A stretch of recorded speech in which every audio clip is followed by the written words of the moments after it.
അപ്പോൾ ഗായ്സ്, ഞാനിന്നുള്ളത് ക്ലൗസ്താൽ സെല്ലർഫീൽഡിലാണ്. ഞാൻ പഠിക്കണ യൂണിവേഴ്സിറ്റിയിൽ ഞാൻ ആദ്യമായിട്ടൊരു ക്ലാസ്സിന് പോകണം നിങ്ങളെ കാണിക്കുന്നുണ്ട്. അത് ഞാൻ കറങ്ങുന്നതും, അതായത് അവിടെ ഇവിടെയൊക്കെ പോകണതും ഫുട്ബോൾ കളിക്കാൻ പോകണതും എല്ലാം കാണിച്ചിരുന്നു. അപ്പോൾ നീ എന്താ അവിടെ പരിപാടി, നിനക്ക് ക്ലാസ്സിനൊന്നും പോകണ്ടെന്നൊക്കെ ഒരുപാട് ചോദ്യങ്ങൾ എൻ്റെ അടുത്ത് വന്നു. അപ്പോൾ അതിന് വേണ്ടിയിട്ടല്ല, ഞാൻ എൻ്റെ ജർമ്മൻ ക്ലാസ് ഞാൻ നാട്ടിൽ നിന്ന് ഗോയിത്തെ A2 ചെയ്തിട്ടാണ് വന്നത്. അപ്പോൾ ഇവിടെ വന്നിട്ട് സ്വാഭാവികമായിട്ടും എനിക്ക് എൻ്റെ ജർമ്മൻ ലാംഗ്വേജ് കണ്ടിന്യൂ ചെയ്താലേ എനിക്കിവിടെ ജോലിക്കൊക്കെ അപ്ലൈ ചെയ്ത് നല്ല അത്യാവശ്യം ഇൻറ്റേൺഷിപ്പിനൊക്കെ കയറാൻ പറ്റുള്ളൂ. അല്ലെങ്കിൽ തന്നെ ഇപ്പോൾ മാസ്റ്റേഴ്സ് വേണ്ടാതെ ഒരു ജോലിക്ക് കയറണമെങ്കിൽ തന്നെ ഇവിടെ ജർമ്മൻ ലാംഗ്വേജ് ചോദിക്കുന്നുണ്ട്. ബാച്ചിലേഴ്സ് വെച്ചിട്ട് നോക്കുവാണെങ്കിൽ ഉറപ്പായിട്ടും അത് വേണ്ടി വരും. അപ്പോൾ ഞാനിന്ന് വന്നേക്കണമെന്ന് വെച്ചാൽ എൻ്റെ ജർമ്മൻ B1 ഞാൻ യൂണിവേഴ്സിറ്റിയിൽ ഫ്രീ ആയിട്ട് പഠിക്കുന്നുണ്ട്. ഫ്രീ ആയിട്ട് മീൻസ് ഒരു പൈസ പോലും കൊടുക്കണ്ട. അതായത് യൂണിവേഴ്സിറ്റി ഒട്ടുമിക്ക പബ്ലിക് യൂണിവേഴ്സിറ്റീസും പ്രൊവൈഡ് ചെയ്യുന്നുണ്ട്. അപ്പോൾ അതിന് വേണ്ടിയിട്ടാണ് ഞാനിവിടെ വന്നിരിക്കണത്. അപ്പോൾ എന്നെ പഠിപ്പിക്കണ എൻ്റെ ഏറ്റവും ഇഷ്ടപ്പെട്ട പ്രൊഫസറാണ് എന്നെ പഠിപ്പിക്കണത്. അപ്പോൾ അതാരാണെന്ന് ഞാൻ ചെന്നിട്ട് നിങ്ങളെ കാണിക്കുന്നതായിരിക്കും. അപ്പോൾ ആളോട് ഞാൻ പറഞ്ഞിരുന്നു എനിക്ക് ഒരു വ്ളോഗ് എടുക്കാൻ താല്പര്യമുണ്ട്. അപ്പോൾ എൻ്റെ അടുത്ത് പറഞ്ഞതെന്ന് വെച്ചാൽ ഇങ്ങനെയാണ്, നീ കുഴപ്പമില്ല, നീ എടുത്തോ, പക്ഷേ ക്ലാസ്സിലിരിക്കുന്നവരുടെ ഡേറ്റ പ്രൈവസി ഒന്ന് മാനിക്കണം, ഡാറ്റ ഇൻഷൂറൻസ് ഞാൻ ആദ്യമേ പറഞ്ഞിരുന്നു. അപ്പോൾ ഇവിടെ ഉള്ളവർക്ക് ഫേസൊക്കെ നമ്മൾ യൂട്യൂബിലും പിന്നെ ഇൻസ്റ്റഗ്രാമിലും ഒക്കെ ഇടുന്നത് അവർക്ക് കുറച്ച് ബുദ്ധിമുട്ടുണ്ട്. കാര്യം അവരുടെ ഭയങ്കര പ്രൈവസിക്ക് ഒരുപാട് ഇമ്പോർട്ടൻസ് കൊടുക്കുന്നവരാണ് ജർമ്മൻസ്. അപ്പോൾ നമ്മൾ ഇന്ന് ആ വ്ളോഗാണ് എടുക്കാൻ പോണത്, ഞാൻ എങ്ങനെയാണ് ജർമ്മൻ ഇവിടെ പഠിക്കുന്നത് എന്നുള്ളത്. അപ്പോൾ നിങ്ങൾക്കൊരു സംശയം ഉണ്ടായിരിക്കും, അപ്പോൾ എത്ര നാളെടുക്കും ഇവിടെ ജർമ്മൻ ലാംഗ്വേജ് പഠിച്ചെടുക്കാൻ, എത്ര നാളുകൊണ്ട് പഠിക്കുക? അപ്പോൾ നാട്ടിൽ B2 വരെ പഠിക്കുന്നവർക്ക് അറിയാം, ഒരു 6 മാസം കൊണ്ട് എങ്ങനെയെങ്കിലും തട്ടിക്കൂട്ടി ഒട്ടുമിക്ക ഇൻസ്റ്റിറ്റ്യൂട്ടുകളും തട്ടിക്കൂട്ടുന്ന ഇൻസ്റ്റിറ്റ്യൂട്ടുകളും ഉണ്ട്, നല്ല ഇൻസ്റ്റിറ്റ്യൂട്ടുകളും ഉണ്ട്. അപ്പോൾ അങ്ങനത്തുള്ള ഇൻസ്റ്റിറ്റ്യൂട്ടുകളൊക്കെ പെട്ടെന്ന് തീർക്കും. അപ്പോൾ ഈ യൂണിവേഴ്സിറ്റിയുടെ പ്രത്യേകത എന്ന് വെച്ചാൽ എന്താണെന്നറിയോ, നമുക്ക് 6 മാസം കൊണ്ട് B1 കംപ്ലീറ്റ് ചെയ്യണം. അതായത് B1 2ആയിട്ട് സ്പ്ലിറ്റ് ചെയ്തിട്ടുണ്ട്. അത് മൊത്തം 1 വർഷം കൊണ്ടാണ് നമ്മൾ കംപ്ലീറ്റ് ചെയ്യണത്. അപ്പോൾ ഒരു സെമ്മിൽ നമുക്ക് B1.1ഉം അടുത്ത സെമ്മിൽ B1.2 ആണ് നമ്മൾ എടുക്കണത്. അപ്പോൾ അതിനുശേഷം നിങ്ങൾ ചോദിക്കും ഇതിന് ഒരുപാട് സമയം എടുക്കും, മാസ്റ്റേഴ്സിന് 2 കൊല്ലം എടുക്കും. അപ്പോൾ പിന്നെ നാട്ടിൽ നിന്ന് A2 ചെയ്തിട്ട് വന്നാൽ ഈ 2 കൊല്ലം കൊണ്ട് നമുക്ക് B2 വരെ പഠിക്കാൻ പറ്റും. അതായത് B2നെ അതേപോലെ സ്പ്ലിറ്റ് ചെയ്ത് B2.1ഉം B2.2 ആയിട്ട് സ്പ്ലിറ്റ് ചെയ്തിട്ടുണ്ടെന്നുള്ളൊരു ചോദ്യം അതിനകത്ത് വരും. പക്ഷേ അങ്ങനെ സ്പ്ലിറ്റ് ചെയ്തിട്ടില്ല. B2 ഇവിടെ ഒരു ഒറ്റ സ്ട്രെച്ചിൽ നമുക്ക് പഠിക്കാൻ പറ്റും. പക്ഷേ ഇങ്ങനെ പഠിക്കുന്നതിൻ്റെ ഒരുപാട് അഡ്വാൻറ്റേജ് ഉണ്ട്. ഇങ്ങനെ പഠിക്കുന്നതിൻ്റെ അഡ്വാൻറ്റേജ് എന്ന് വെച്ചാൽ നമുക്ക് പതുക്കെ ഇരുത്തി പഠിക്കാം. നമുക്ക് ഡോയിഷ് എക്സ് ഐൻഫ എന്ന് പറഞ്ഞൊരു ടെക്സ്റ്റ് ഉണ്ട്. അപ്പോൾ എൻ്റെ പ്രൊണൗൺസിയേഷൻ കറക്റ്റ് ആയിരിക്കില്ല, ഞാൻ B1 ആണ് സ്വാഭാവികം. പക്ഷേ ഞാൻ നാട്ടിൽ നിന്ന് A2 എക്സാം എഴുതിയിട്ടാണ് വന്നത്. ഗോയിത്തെ പാസ്സായിട്ട് ഗോയിത്തെ വിന്നറാണ് ഞാൻ.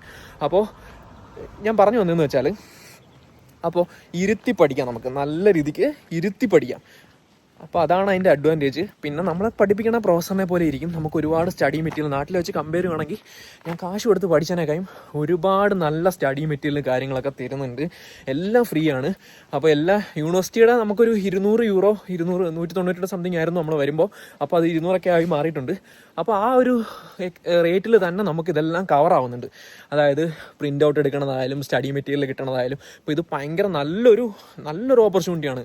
അതായത് നമുക്ക് ഫ്രീ ആയിട്ട് പഠിക്കാം. അപ്പോൾ അങ്ങനത്തുള്ള കാര്യങ്ങളൊക്കെ വെച്ച് നോക്കുകയാണെങ്കിൽ നല്ലൊരു ഓപ്പർച്യൂണിറ്റി, ഒരിക്കലും മിസ്സാക്കരുതെന്നാണ് എൻ്റെ ഒരു അഭിപ്രായം. പബ്ലിക് യൂണിവേഴ്സിറ്റി പഠിക്കുന്നവർക്ക് വേണ്ടിയാണ് ഞാൻ പറയണത്. അപ്പം ഞാൻ ചെന്നത് സ്പീക്കിംഗ് ക്ലാസ്സിനായിരുന്നു. ഞാൻ ചെന്നപ്പം ക്ലാസ് ഉടനെ തുടങ്ങി കഴിഞ്ഞിരുന്നു. യോർഗ് എന്ന് പറഞ്ഞ് നമ്മുടെ ഒരു പ്രൊഫസറായിരുന്നു ക്ലാസ് എടുക്കുന്നത്. അപ്പോൾ ഇവിടെ കുറേ പേര് വന്നിട്ടുണ്ടായി. ഇവരൊക്കെ അത്യാവശ്യം നല്ല രീതിക്ക് ജർമ്മൻ സംസാരിക്കുന്നവരാണ്. ഒരു പുള്ളിക്കാരനെ വിളിച്ച് പുള്ളിക്കാരനോടൊരു പാസേജ് കൊടുത്തിട്ട് വായിക്കാൻ പറഞ്ഞിരുന്നു. ഈ കാണുന്നതാണ് എൻ്റെ ഫേവറേറ്റ് പ്രൊഫസർ ഐഷെ ബൊഷാട്ട്. ഞാൻ വന്നപ്പം തൊട്ടേ ഫസ്റ്റ് ഓഫ് ഓൾ ആദ്യം തന്നെ എന്നോട് ജർമ്മൻ പഠിക്കണം, നല്ല സപ്പോർട്ടായിരുന്നു.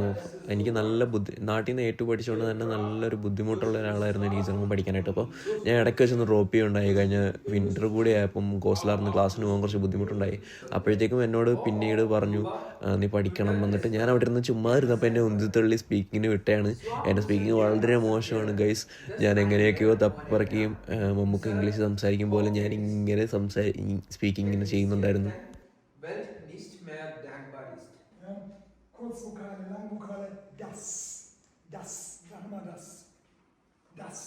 അപ്പം ഞാൻ പറഞ്ഞതിൽ മിസ്റ്റേക്ക് ഉണ്ടായിരുന്നു കുറേ. അപ്പോൾ പുള്ളിക്കാരൻ എന്നെ അത് തിരുത്തുമായിരുന്നു. എന്നെ തിരുത്തുവാണെന്ന് പോലും എനിക്ക് ആദ്യമേ മനസ്സിലായില്ല. പുള്ളിക്കാരൻ കുറച്ച് സ്പീഡിലാണ് പറയണത്, നമുക്ക് മനസ്സിലാക്കാൻ കുറച്ച് ബുദ്ധിമുട്ടുണ്ട്. പിന്നെ ഞാൻ എങ്ങനെയൊക്കെയോ പറഞ്ഞു. പിന്നെ അടുത്തിരുന്ന പ്രൊഫസർ ഓൾറെഡി എന്നെ ഹെൽപ്പ് ചെയ്യുന്നുണ്ടായി. ഇനി നമുക്ക് നല്ലപോലെ ജർമ്മൻ സംസാരിക്കാൻ അറിയാവുന്നവരുടെ സ്പീക്കിംഗ് ഒന്ന് കേൾക്കാം. എങ്ങനെയാണെന്നൊക്കെ. അപ്പോൾ പുള്ളിക്കാരൻ അവിടെ ഇരുന്ന് ഇങ്ങനെ വാല്യൂ ചെയ്യുന്നുണ്ടായിരുന്നു. നമുക്ക് ഓൾറെഡി ഒരു ഷീറ്റ് തന്നിട്ടുണ്ടായി. ആ ഷീറ്റിനകത്ത് നമുക്ക് ഗുഡ് ആണോ, ആവറേജ് ആണോ, എക്സലൻ്റ് ആണോ, അങ്ങനെയൊക്കെ നമുക്ക് മാർക്ക് ഇടാൻ പറ്റുമായിരുന്നു. അപ്പോൾ എനിക്ക് പെട്ടെന്ന് ഇരുന്നപ്പോഴത്തേക്കും എനിക്ക് വിഷമു. ഞാൻ ഓൾറെഡി ജിമ്മിൽ പോയിട്ടായിരുന്നു വന്നത്. അപ്പം കറക്റ്റായിട്ട് ഡയറ്റും പ്ലാനും ഒക്കെ നോക്കുന്നുണ്ടായിരുന്നു. അപ്പോൾ എൻ്റെ അടുത്ത് തലേന്ന് കുക്ക് ചെയ്തിരുന്ന ട്യൂണ റൈസ് ഉണ്ടായിരുന്നു. ഞാൻ ക്ലാസ്സിൽ ഇരുന്ന് കഴിച്ചു. ഇവിടെ അങ്ങനെയൊന്നുമില്ല ഗൈസ്, ഇവിടെ പ്രശ്നങ്ങളൊന്നുമില്ല. നമുക്ക് ക്ലാസ്സിലിരുന്ന് വിശന്നാൽ എന്താണെങ്കിലും കഴിക്കാം, ചോദിക്കാതെ ക്ലാസ്സിൽ നിന്ന് ഇറങ്ങി പോകാം, ചോദിക്കാതെ കയറി വരാം, വെള്ളം കുടിക്കാം. സ്കൂളിൽ ആ ഒരു ടൈപ്പോ കോളേജിൽ ആ ഒരു ടൈപ്പോ ഒന്നും അല്ല ഗൈസ്. അപ്പോൾ ഞാൻ ഇവിടുന്ന് കഴിക്കുന്നുണ്ടായി. പുള്ളിക്കാരത്തിയെടുത്ത് ഞാൻ ചോദിച്ചു, ഞാൻ പുറത്ത് പോയിരുന്ന് കഴിക്കാൻ എനിക്കൊരു ബുദ്ധിമുട്ടുണ്ടായിരുന്നു അവിടുന്ന് കഴിക്കാനായിട്ട്. കാര്യം ട്യൂണ റൈസാണ്, അത്യാവശ്യം സ്മെല്ലൊക്കെ ഉണ്ടാവും കഴിക്കാൻ. പിന്നെ കൈ വെച്ചാണ് ഞാൻ കഴിക്കണത്. എല്ലാം മിക്കപ്പോഴും ഇവിടെ ആൾക്കാരെല്ലാം നിങ്ങൾക്കറിയാം സ്പൂൺ വെച്ചാണ് കഴിക്കണത്. അപ്പോൾ ചിലർക്ക് അതൊരു ഇറിറ്റേഷൻ ആവും അവരെ മുന്നേ വെച്ച് കൈ വെച്ച് കഴിക്കുന്നതിന്. പക്ഷേ എനിക്ക് വിശപ്പ് പറഞ്ഞാൽ ഞാനത് കഴിച്ചു ഗൈസ്. അപ്പോൾ എല്ലാവരും സ്പീക്കിംഗ് ഒക്കെ ചെയ്ത് ഞാൻ നേരെ കോസ്റ്റിലേക്ക് വണ്ടി കിട്ടുക ഗൈസ്. അടുത്ത വ്ലോഗിൽ കാണാം, ബൈ.